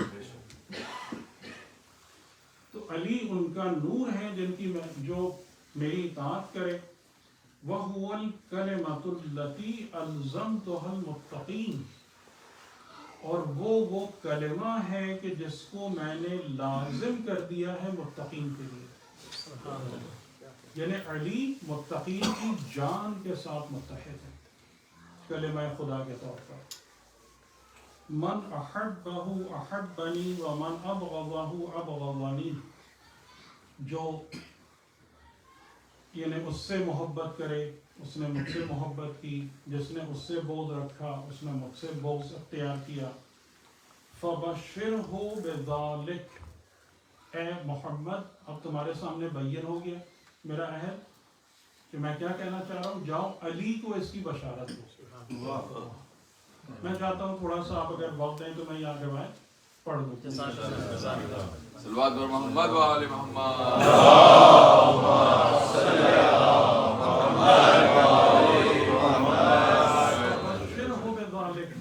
تم اب اس کی بشارت دو۔ اب آپ یہاں پر کردار علوی دیکھیں، فَجَاءَ عَلِيٌّ فَبَشَّرْتُهُ بِذَلِكَ، پھر جب علی آئے اور پیغمبر خدا نے ان بشارت دی کہ خدا نے تمہارے بارے میں یہ عہد اور یہ پیمان مجھ سے لیا، خدا تمہاری یہ سیرت بیان کر رہا ہے، خدا تمہارا یہ مقام بیان کر رہا ہے۔ امام علی علیہ السلام اب جواب میں کیا کہتے ہیں، یا رسول اللہ، اور یہ ایک اتنا کلاسک ایگزامپل ہے یہ ورڈ، اور ہمارے لیے اتنا بڑا سبق ہے کہ جب رسول خدا معراج پر تشریف لے گئے تھے، اور ہم تو بات ہی کرتے ہیں نا معراج کا کیا تصور ہم کر رہے ہیں کہ وہ کیا مقام ہے، تو اس وقت ان کی حالت کو قرآن کریم سورہ والنجم میں بیان کرتا ہے کہ رسول کی نظر نے نہ کجی کی نہ منحرف ہوئی، ما زاغ البصر وما طغى، یعنی رسول کی جو بصیرت تھی نہ اس میں کوئی زیغ اور کجی آئی نہ طغیانی ہے۔ یعنی کیا مطلب ہوا کہ جب انسان اس مقام تک بلند ہو جائے تو کیا پرابلم ہوتی ہے کہ یا یہ سمجھنا شروع کر دے کہ میں خدا ہو گیا ہوں، یا یہ سمجھنا شروع کر دے کہ خدا میرے جیسا ہے، دونوں پرابلم ہیں۔ اگر خدا کو اپنے مرحلے تک لے آئیں گے طغیان ہے، اگر اپنے کو خدا جیسا سمجھنا شروع کر دے یہ زیغ اور کجی ہے۔ تو یہ ان ہستیوں کا کمال ہے کہ اس مقام تک پہنچنے کے بعد خود قرآن فرما رہے ما زاغ البصر وما طغى، اس بشارت کو سننے کے بعد امام علی علیہ السلام کیا کہہ رہے ہیں، یا رسول اللہ، اپنی حد کا حساب ہے نہیں کہ پہلا جملہ جو جواب میں ہے یا رسول اللہ، یعنی یہ نہیں کہ میں آپ سے بھی آگے نکل گیا کہ خدا نے میرے بارے میں اتنے تعریفی کلمات تو میرا کیا کہنے، یا رسول اللہ انا عبد اللہ، یا رسول اللہ میں عبد خدا ہوں، وفی قبضتہ ہی، اور میرا وجود خدا کی مٹھی میں ہے۔ فَإِنْ يُعَذِّبُنِي فَبِذَنْبِي، اب ان جملوں سے جوہلا کچھ اور مطلب لیتے ہیں کہ میں اپنے آپ کو اس سے برتر نہیں قرار دیتا کہ اگر میرے گناہ ہیں تو خدا مجھے عذاب دے دے، میں اپنے آپ کو اس سے برتر نہیں قرار دیتا، جو سورہ یوسف کی آیت ہے کہ اس کمال پر پہنچنے کے بعد حضرت یوسف علیہ السلام کہتے ہیں ان النفس لامارۃ بالسوء وما ابرئ نفسی، میں اپنے نفس کو بری قرار نہیں دیتا، یہ نفس امارہ تو ہمیشہ برائی کی طرف لے کے جاتا ہے، الا ما رحم ربی، یہ خاصان خدا کا کمال ہے۔ اور ہمیں آپ دیکھیں دو جملے پتہ چل جاتے ہیں، دو باتیں سمجھ میں آ جاتی ہیں اور ہمارے قدم زمین پہ۔ تو میں اپنے آپ کو اس سے بری نہیں قرار دیتا کہ اگر میرے گناہ ہیں تو خدا مجھ پر عذاب بھی کرے گا. جزاک اللہ. وَإِنْ يُتِمُّ الَّذِي بَشَّرْتَنِي بِهِ اگر آپ نے جو بشارت مجھے دی ہے خدا اسے تمام کر دے، کمال پہ لے جائے تو خدا ہی اس کا حقدار. سبحان اللہ. سبحان اللہ. کردار کیا سمجھ میں کہنا. آئے؟ تو اب اس کردار کی جھلک ولایت علی کا نام لینے والے میں موجود ہونی چاہیے نہیں ہونی چاہیے؟ تب انعمت علیہم کے ساتھ ہونے کا حق ادا ہوگا. تب بات سمجھ میں آئے گی نا کہ آپ انعمت علیہم کی صراط پر ہیں. پھر جب رسول خدا نے یہ جملے سنے تو آپ نے دعا کے لیے ہاتھ بلند کیے، اللہم اجل لی قلبہ. اب اس کے ترجمے کرنا بڑا مشکل کام ہے. اجل قلبہ یعنی اے خدا تو اس کے قلب کو، علی کے قلب کو جلا اور نور عطا کر. جلا کا مطلب کیا ہوتا ہے؟ سیکل کرنا. یعنی سیکل آپ سمجھتے ہیں نا تلوار کے لیے، کہ جب آپ تلوار کو لیتے ہیں آپ اس کو کیا کرتے ہیں؟ پالش کرتے جاتے ہیں کرتے جاتے ہیں کرتے جاتے ہیں. آپ سے کہیں بھائی اتنی پالش کیوں کر رہے ہو؟ تو یعنی اس کا مطلب یہ ہے کہ جو اس تلوار کو سیکل کر رہا ہوتا ہے یا کسی آئینے کو جلا بخش رہا ہوتا ہے وہ کسی بھی مرحلے پر سیٹسفائی نہیں ہوتا. درست. تو اللہم اجلی قلبہ، اے خدا اس کے قلب کو جلا بخش دے. یعنی نورانی سے نورانی تر کرتا چلا جا. وَجْعَلْ رَبِيعَهُ الْإِيمَانِ اور علی کو ایمان کی بہار بنا دے. ربی بہار کا مہینہ ہو. خدا کی طرف سے جواب آیا کہ قد فعلت بہ ذالک، میں نے تمہاری دعا قبول کر لی علی کے حق میں. لیکن ثم انہ رفع الی انہ سیخفہ بالبلاء، لیکن جب علی بلند کیے جائیں گے میری طرف. یہ ہدایت کا اصل مطلب یہی ہے. جو انسان ہدایت یافتہ ہوتا ہے وہ خدا کی طرف بلند ہوتا ہے. سبحان اللہ. سبحان اللہ. کہ جب وہ میری طرف بلند کیے جائیں گے تو میں ان کو مخصوص کروں گا بلا اور امتحان اور آزمائش سے. سبحان اللہ. اور یہ بھی ایک بہت بڑی علامت ہے انسان کے بلند ہونے کی، کہ خدا اس انسان کی زندگی کو سکون اور آرام میں نہیں چھوڑتا. سبحان اللہ. کیوں؟ اس کی وجہ بہت سمپل سی وجہ ہے، اس لیے کہ اگر آپ کو دنیا کی زندگی میں سکون اور آرام مل جائے گا نا جزاک اللہ. آپ خدا اور آخرت سے غافل ہو جائیں گے. جزاک اللہ. جزاک اللہ. نیچرلی یہ نتیجہ برآمد ہوگا. جزاک اللہ. تو جس قلب کو خدا ہدایت کے لیے منتخب کرتا ہے نا اس کو سیخفہ بالبلاء، سبحان اللہ. کہ جب یہ علی میری طرف بلند کیے جائیں گے، رفعہ ہے پیسے بلند کیے جائیں گے تو پھر ان کو میں مخصوص کروں گا بالبلاء. اب یہاں پر رسول خدا کی محبت جان تھی. آپ کیا فرماتے ہیں کہ یا ربی انہ اخی و صاحبی. اب وہ ایک محبت ہے کہ اے میرے اللہ، اے میرے رب، یہ میرا بھائی ہے سبحان اللہ. اور میرا ساتھی ہے. سبحان اللہ. یعنی درخواست کہ بنا اور اس میں، لیکن خدا کی طرف سے کیا جواب آیا؟ انہ شیء قد سبق. اے محمد اب یہ والی درخواست قابل قبول ہے کیونکہ یہ وہ معاملہ ہے جو پہلے سے طے ہو چکا ہے.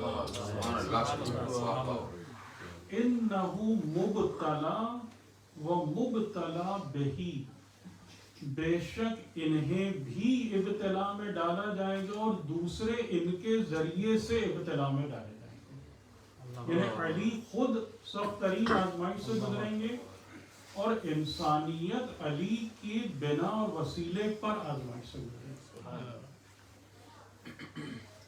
تو یہ اور ایسے بہت سارے کلمات کہ میں نے آپ کے سامنے صرف ایک چھوٹے سے نمونے کے طور پر اس کو پیش کیا تاکہ امام اور امام کا رول ہدایت کے نظام میں ہم کو سمجھنا ہے، اور وہ تمام کی تمام چیزیں جو بہت ادب سے ہاتھ جوڑ کر بات عرض کرتا ہوں کہ اغلب زیادہ تر ہم امام کے حوالے سے جو بات کر رہے ہوتے ہیں اس کا رول ہماری ہدایت میں نہیں ہے، اور اگر ہم اپنا حساب رکھیں، یعنی اصولاً یہ آپ کو کام کرنا چاہیے کہ آپ 10 دن کی مجالس، 40 کی مجالس، 2 مہینے کی مجالس، سال بھر کی مجالس، محافل، آپ اس کا حساب کریں، کیونکہ اہدنا کی بنیاد پر آپ کا ایک پرابلم ہے لائف کا، اور کوئی دوسرا پرابلم نہیں۔ لائف کا پرابلم صرف ایک ہے، ہدایت یافتہ ہیں یا نہیں ہے، بس ہر چیز اسی پر ہی گھوم رہی ہے، اسی پیوٹ پہ۔ تو اس بات کو مد نظر رکھتے ہوئے حساب کریں کہ جو میں نے سینکڑوں گھنٹے صرف کر دیے، اتنی دولت صرف کر دی، میری ہدایت میں کتنا اضافہ ہوا۔ اور ہدایت کا مطلب میں نے بھی آپ کو پڑھ کے سنا دیا، ہدایت کا مطلب وہ نور ہے، وہ نور ہے جو قرآن اور امام سے آتا ہے، وہ نور ہے جو آپ کو بصیرت دیتا ہے، وہ نور ہے جو آپ کے اندر حق کی محبت کو پیدا کراتا ہے۔ یہ ہدایت پیرامیٹرز بھی آپ کے سامنے جن پر آپ اس کو پرکھ سکتے ہیں، رکھ سکتے ہیں، کوئی ایسی انہونی بات نہیں ہے، ہدایت کوئی مسٹری ورڈ نہیں ہے کہ آپ اس کے معنی کو ہی سوچتے رہ جائیں گے کیا مطلب کیا ہے۔ تو یہ حساب رکھنا ضروری ہے۔ ایک صلوات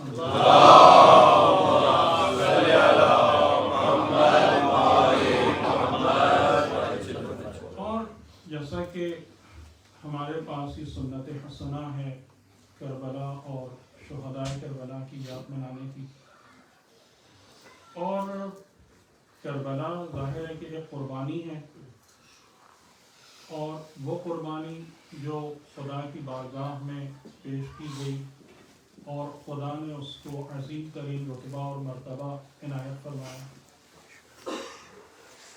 اگر ہم قربانی کی جہتوں کو دیکھتے ہیں تو ہمیں بعض اوقات کچھ ایسی چیزیں نظر آتی ہیں کہ جو ہماری عقلوں کو دنگ اور حیران کر دیتی ہیں، اور ان میں سے ایک مقام وہ ہے کہ جب امام حسین علیہ السلام اس بات کی دعا مانگتے ہیں کہ اے خدا تو مجھے ایک بیٹی عطا کر،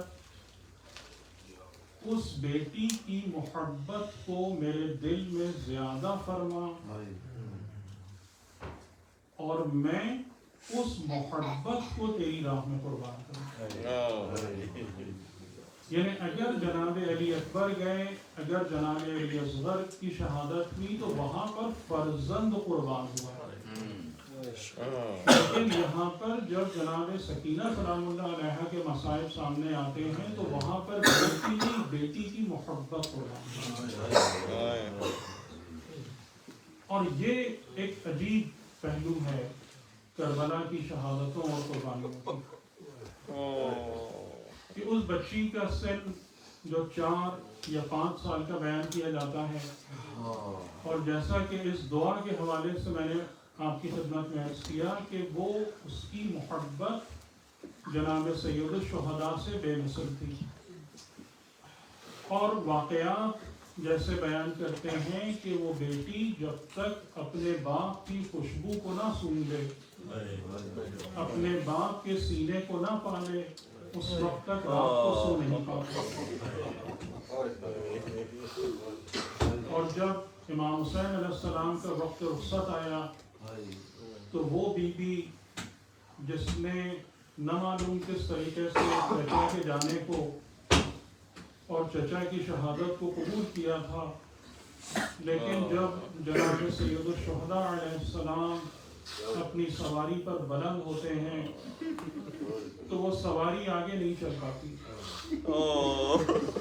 اور امام حسین علیہ السلام جب اس کو حکم دیتے ہیں کہ اے میرے وفادار گھوڑے اب تو آگے کیوں نہیں بڑھتا، تو وہ اپنی نظروں کو اپنے سر کو جھکا لیتا ہے۔ امام حسین علیہ السلام دیکھتے ہیں کہ سامنے چھوٹی سی 4 سال کی بچی گھوڑے کا راستہ روک کر کھڑی ہوئی ہے۔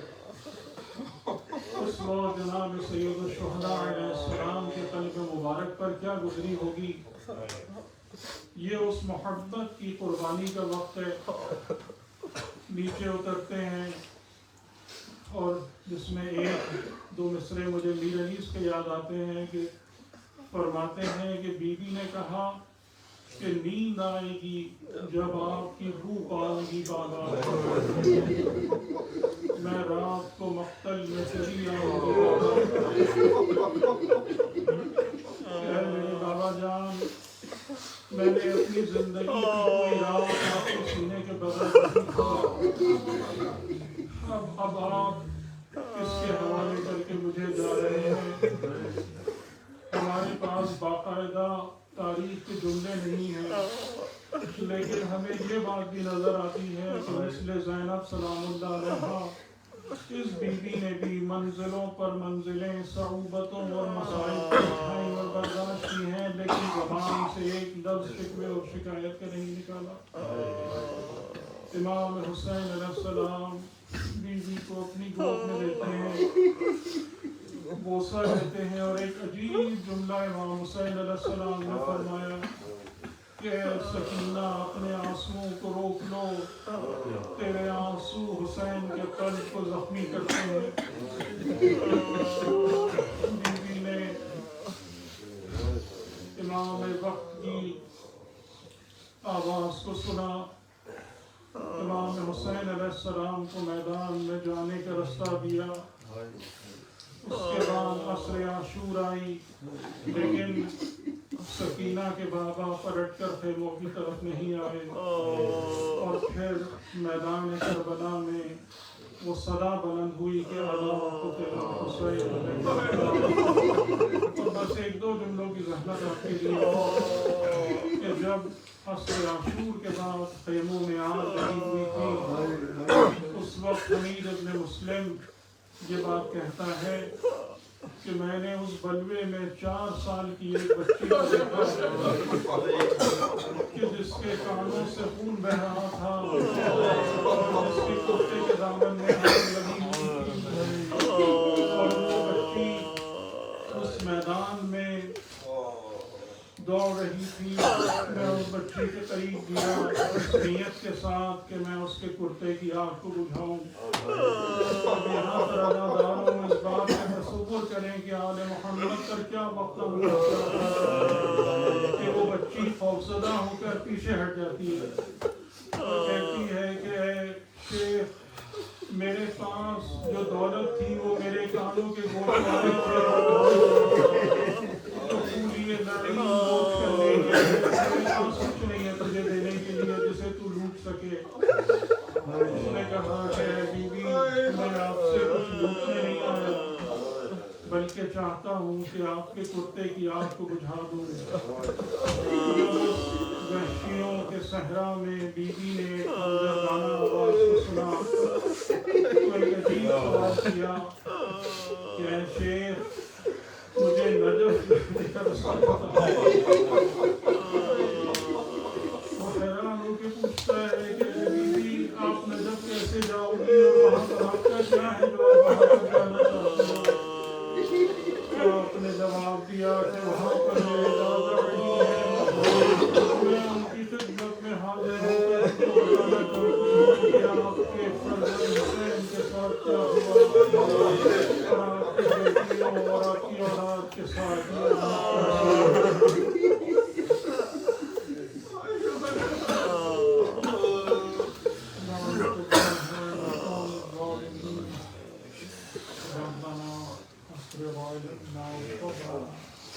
وثبت أقدامنا وانصرنا على القوم الكافرين۔ پروردگار عالمین بانی مجلس کی نیت کو قبول فرمائے، اس زحمت کو قبول فرمائے۔ ہماری اس کوشش کے نتیجے میں خدا ہمیں اپنا قرب اور اپنی حجت کی معرفت میں اضافہ فرما. پروردگار عالمین، خاص طور سے ہماری دعا ہے کہ پوری دنیا میں جہاں جہاں بھی مؤمنین و مؤمنات و مسلمین و مسلمات کسی بھی پریشانی کا شکار ہیں، ظالموں کے شکنجے میں ہیں، ظلم و ستم کے دباؤ میں ہیں، خدا ان سب کو جلد از جلد نجات عطا فرمائے. اور ہماری سب سے بڑی حاجت ہماری خدا و رسول سے محبت اور ہمارا آپس کا اتحاد، خدا ہمیں یہ نعمت اور یہ دولت عنایت فرمائے.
یہ ماتم کیسے رک جائے حسین یا حسین یا حسین یا حسین یا حسین یا حسین یا حسین یا حسین قافلہ سالار ہے زنجیروں میں کون یہ قافلہ سالار ہے زنجیروں میں کون یہ قافلہ سالار ہے زنجیروں میں کون یہ قافلہ سالار ہے زنجیروں میں کربلا کا تیرا بیمار ہے زنجیروں میں کون یہ قافلہ سالار ہے زنجیروں میں کون یہ قافلہ سالار ہے زنجیروں میں کربلا کا تیرا بیمار ہے زنجیروں میں کون یہ قافلہ سالار ہے زنجیروں میں کون یہ قافلہ سالار ہے زنجیروں میں خون رو رو کے پکارے گا وہ شام شام خون رو رو کے پکارے گا وہ شام شام تیرے دائی آزادار ہے زنجیروں میں کون یہ قافلہ سالار ہے زنجیروں میں کون یہ قافلہ سالار ہے زنجیروں میں کون لے جائے وطن ہائے سکینہ تجھ کو کون لے جائے وطن ہائے سکینہ تجھ کو کیا کرے بھائی بھی لاچار ہے زنجیروں میں کون یہ قافلہ سالار ہے زنجیروں میں کون یہ قافلہ سالار ہے زنجیروں میں ایک کفن لاش سے جا گئے کوئی اطلاع کہہ دے ایک کفن لاش سے جا گئے کوئی اطلاع کہہ دے تیرا وارث تو گرفتار ہے زنجیروں میں کون یہ قافلہ سالار ہے زنجیروں میں کون یہ قافلہ سالار ہے زنجیروں میں شرم سے اس نے جھکا لی ہے نگاہیں ورنہ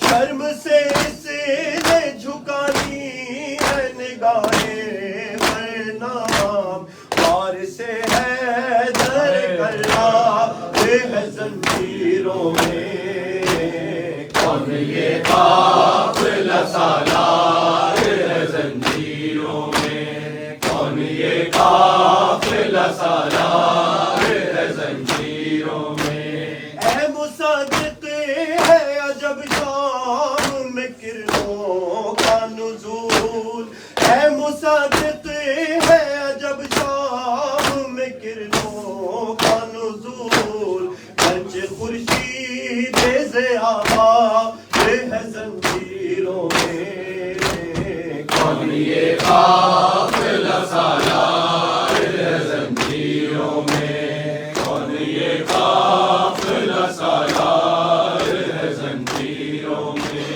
اما فضا بتا دے مجھ کو پتھر کیوں آ رہے ہیں اما فضا بتا دے مجھ کو پتھر کیوں آ رہے ہیں اما فضا بتا دے مجھ کو پتھر کیوں آ رہے ہیں کیسا ہے یہ چراغاں دل ڈوبے جا رہے ہیں کیا شام آ گیا ہے اما فضا کو پتھر کیوں آ رہے ہیں ہم فضا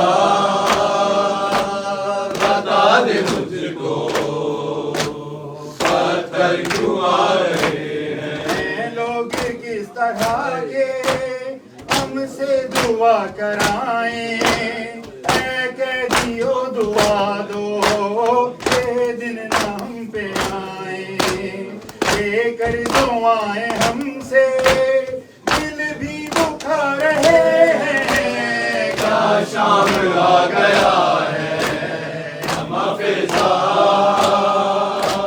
بتا دے مجھ کو پتھر کیوں آ رہے ہیں ہم فضا بتا دے مجھ کو پتھر کیوں آ رہے ہیں نیزوں پہ جتنے سر ہیں ایک سر ہے ان میں ایسا آنکھیں ہیں بند اس کی اور خاک پر ہے گرتا عباس کا یہ سر ہے دیور بتا رہے ہیں کیا شام آ گیا ہے ہم فضا بتا دے مجھ کو پتھر کیوں آ رہے ہیں ہم فضا بتا دے مجھ کو پتھر کیوں آ رہے ہیں ماؤں کی گودیوں سے لپٹے ہوئے ہیں بچے اے ہاتھ رسیوں میں پاؤں سے ایسے جکڑے بچے جو گر رہے ہیں وہ مرتے جا رہے ہیں کیا شام آ گیا ہے ہم فضا بتا دے مجھ کو پتھر کیوں آ رہے ہیں ہم فضا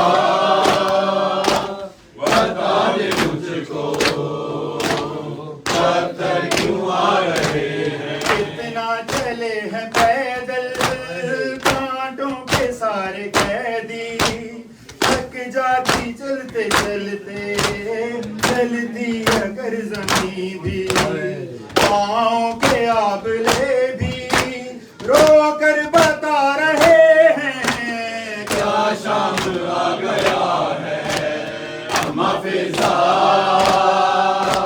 بتا دے مجھ کو پتھر کیوں آ رہے ہیں ہم فضا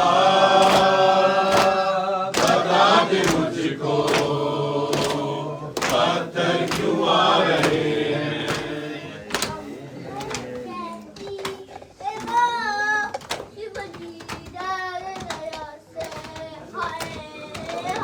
علی اکبر علی اکبر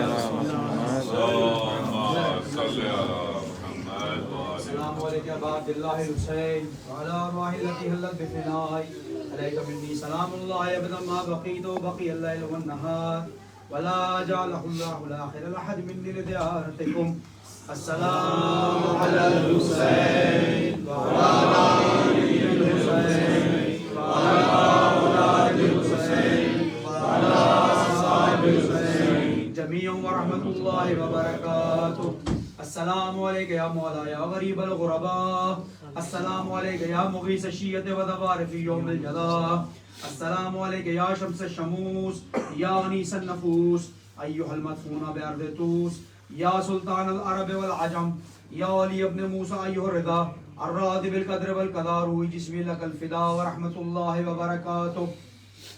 الصلاة والسلام عليك يا صاحب العصر والزمان، علمان علمان علمان من فتنة الزمان. السلام عليك يا شريك القرآن، السلام عليك يا مدر الإيمان. عجل الله تعالى فرجك وسهل الله تعالى مخرجك وظهورك ورحمة الله وبركاته مع الصلوات.